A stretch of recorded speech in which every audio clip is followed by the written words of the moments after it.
Okay, today we're going to be talking about ionic bonding. So at the very top right-hand side of the screen, I have a little periodic table which tells you where the metals, the non-metals, and then what we call metalloids or semi-metals. Okay, so those are like kind of in between a metal and a non-metal. So you might see either vocabulary for it. You'll either see metalloids or semi-metals.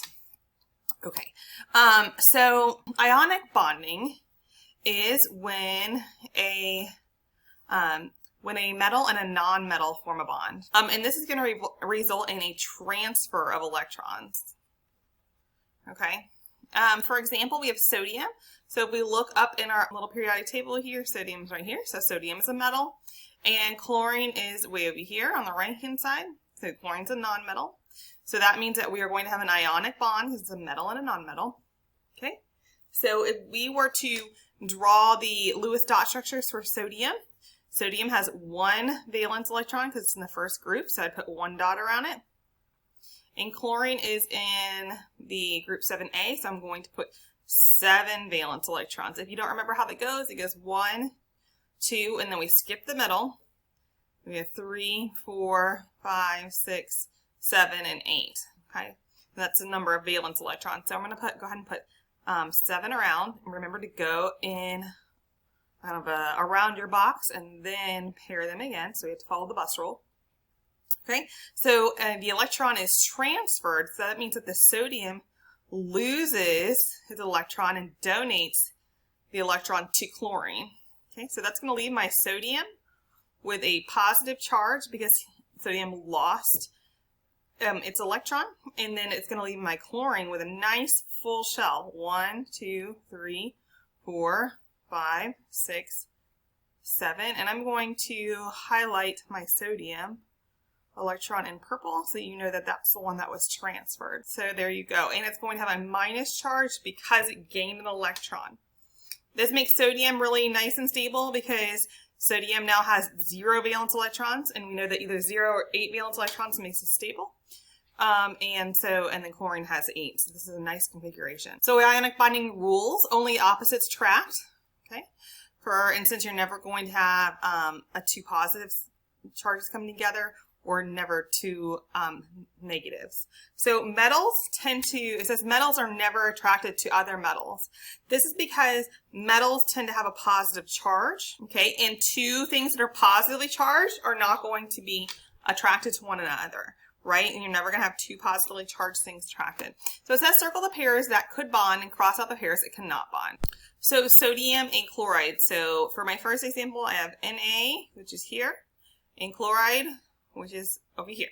All right, so can that happen? Yes, that can happen. So it says circle the pairs that could bond and cross out the ones that cannot. So I'm going to circle NaCl. For the next pair, I'm going to grab a different color so you can see which number I'm on. Okay, so Mg and Ca. Okay, so Mg is right here, and Ca is right below it.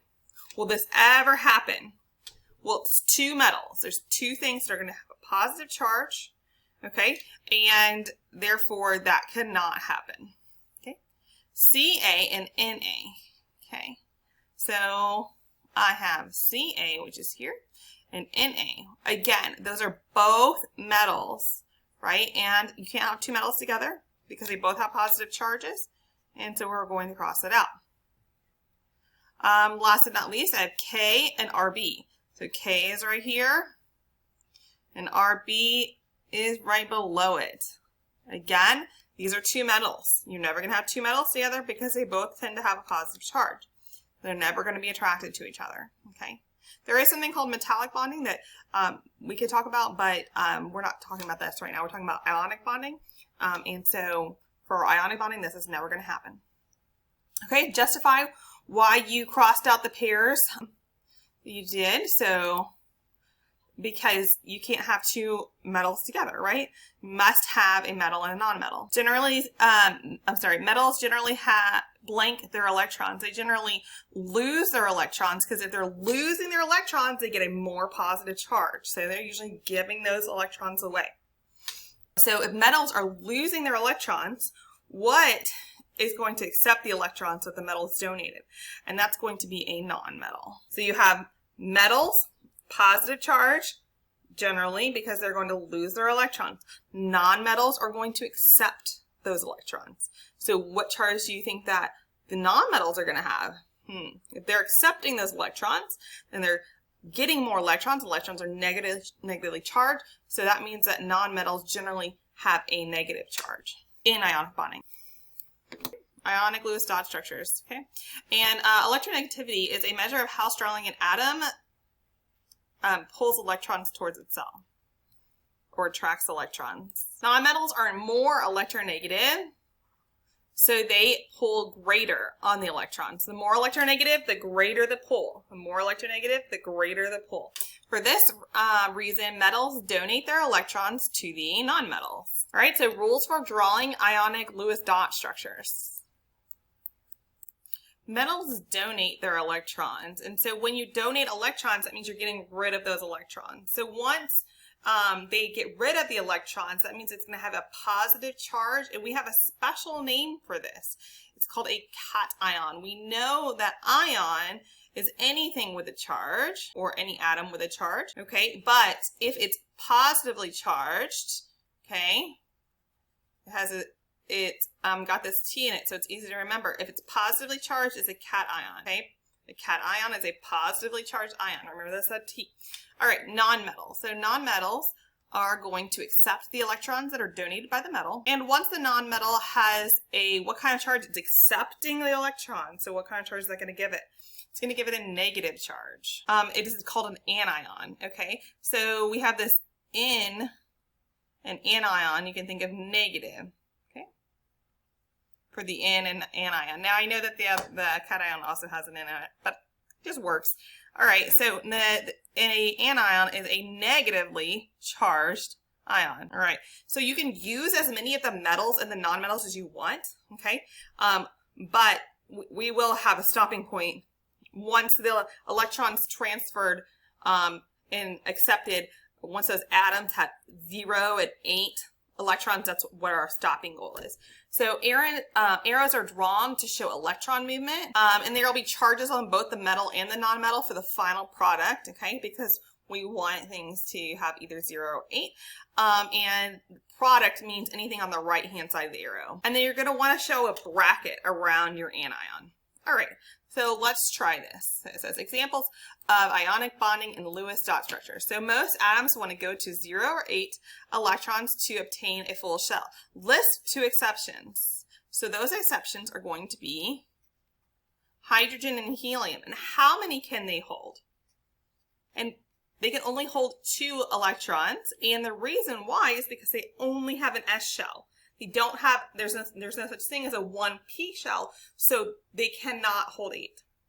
Okay, all right, so it says draw the Lewis dot structures for the following as seen on the overhead, well, as you're seeing here. So potassium and iodine, so potassium is K, and iodine is I, okay? So let's grab our periodic tables to see how many electrons we need to put on there. So potassium is right here, which is in group 1. So it has 1 valence electron. And iodine is way over here. And if we count over, it goes 1, 2, then we skip the middle. Then 3, 4, 5, 6, 7, 8. And so iodine has 7. So we're going to go around. And there we go. We have 7. Now, remember that potassium has this 1, and he's the metal, right? So potassium is the metal, and iodine is the nonmetal. Okay, so potassium is going to donate its electron over to the iodine, right? And that way that the potassium has a full shell because it got to 0, and iodine also has a full shell. So potassium lost 1, so it gets a positive charge because it lost 1, and iodine gained 1. And so that makes it have all 8 of its electrons, and it's going to have a negative 1 charge. And I always put a bracket around my anion. All right, so let's try it for calcium and chloride. Calcium is right here, so we can see that's a group 2, so it has 1, 2 dots on it. And then we have chloride, which is way over here. It's in group 7. So 1, 2, 3, 4, 5, 6, 7. All right. Okay. So the calcium, I'm going to highlight the calcium electrons in green. It's going to go ahead and transfer one of the electrons to chlorine. Okay, but I still have this electron hanging out, right? And it can't hang out because that means that calcium still, it doesn't have 0 or 8. It has 1 valence electron, so this is still not stable. Well, one of our rules says we can use as many of the atoms as we want. So we can use as many calcium atoms as we need to. We can use as many chlorine atoms as we need to. So what we're going to do is we're going to add another chlorine because we want to get rid of the electron on calcium, right? So I'm going to draw another chlorine. And this chlorine still has 7 because that's how many it had from the periodic table. And now this electron is going to go in and fill the hole for the next chlorine. And what this does is it leaves calcium with 0 valence electrons, which is good, right? Because that makes it stable. And both chlorines are going to have 8 electrons. So calcium, what kind of charge is calcium going to have? Well, it's going to have a +2 because it got rid of 2 electrons. So it lost 2 of its electrons. That's why it has a +2, okay? All right. Now, we also have 2 different chlorines. Now, I can represent this in 2 different ways. I think that many students like to just write, I have 2 because I have 2 chlorines. So I'm going to write 2Cl. Now, my chlorines each have 8 electrons. 1, 2, 3, 4, 5, 6, 7. It has 7 from the original chlorine, and then it's going to gain an electron from the calcium. So I'm gonna draw that in a different color just so you can see that. And so it gained an electron. So what I'm gonna do is I'm gonna put brackets around it and put a minus charge. All right, now common misconception here is that they'll, instead of writing that I have 2 chlorines, so this big 2 means I have 2 chlorines.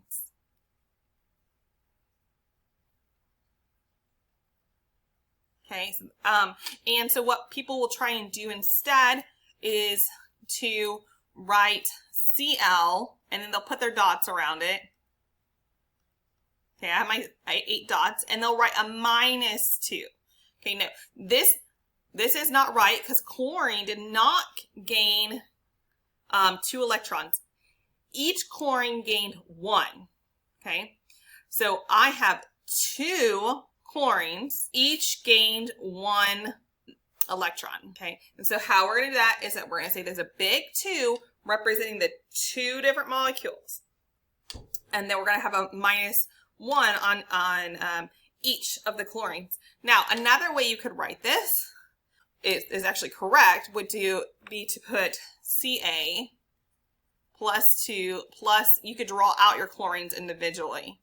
Okay, and this is perfectly fine. All right, and so each chlorine has a -1 charge. All right, and so that's why this 2 up here represents that I have 2 molecules, or 2 atoms, or 2 ions, whatever you have.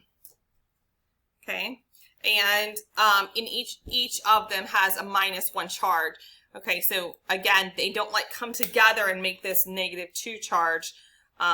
They don't come together and make this -2 charge. It's that 2 chlorines, each one has a -1 charge. Okay, so for aluminum, this one's really hard, and I'd like you to pause the video and actually try to do this.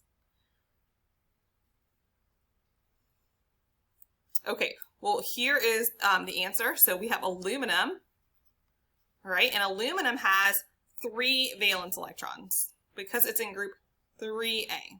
And we have oxygen. Okay, and oxygen has 6 valence electrons because it's in group 6A, all right? Now, so aluminum is going to donate its electrons because it's the metal. So there's 1, 2 that are donated, okay? So that means that my oxygen has like 8 electrons, right? And so it's happy, good. But aluminum still has 1 electron left over because these right here have moved, right? They moved over to the oxygen. Okay, so that means that I have an aluminum. Well, aluminum is only going to donate its electrons to the oxygen. Okay, so it needs another oxygen to be able to donate those electrons. Okay, so now aluminum donates its electrons. But, so that makes this aluminum happy because now it has 0 electrons. This oxygen has 8 electrons. This oxygen down here has 7 electrons. Well, that's not stable. Okay, so what does it need? Well, oxygen is only taking its electrons from aluminum because the problem said aluminum and oxygen. So those are the only two things that we're looking at, and we're only taking or giving from each other. Okay, and so now we have to make another aluminum. Well, aluminum has 3 valence electrons. One of the valence electrons is going to come and fill this oxygen.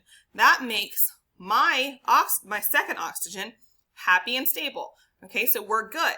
But now I have an aluminum with 2 electrons, and we're going for 0 or for 8. Okay, but aluminum, he doesn't have 0 or 8, so he needs to get rid of those 2 electrons. And where's the only place that he can get rid of them? He has to give them to another oxygen. And that's why it's so important that we understand that we can use as many of each of the atoms as we need to.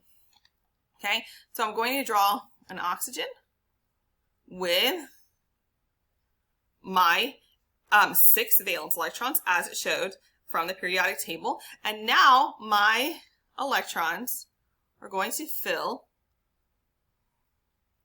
in the oxygen. That makes this aluminum have 0 electrons, 0 valence electrons, so we're good. And the oxygen has 8 electrons. And so now we have completed what our goal is, which was to make sure that the metal is transferring the electrons to the nonmetal, and that in the end, each atom had 0 or 8 electrons. To finish off the problem, we need to go ahead and draw our products. So we have how many aluminum? We have 1, 2 aluminum. So I have 2 aluminum, and each aluminum has a +3 charge, because if we look at an individual aluminum, you'll see that it lost 1, 2, 3 electrons, and that's why we have a +3 charge. And then we have 1, 2, 3 oxygens, okay? We have 3 oxygens, and each oxygen, if we look at a single oxygen, we'll find that it gained 1, 2 electrons. And so that's why it's going to have a -2 charge. We do on our anion, we want to go ahead and show that we gained those extra electrons. So you're going to have a octet around your oxygen. And just remember that you do not want to say that it's Al plus 6, like you do not distribute the 2 to the 3. This is wrong, okay? And you would not do O with a -6 charge. That's also incorrect because you do not distribute. You have 3 oxygens, each with a -2 charge. You have 2 aluminums, each with a +3 charge. Please let me know if you have any further questions.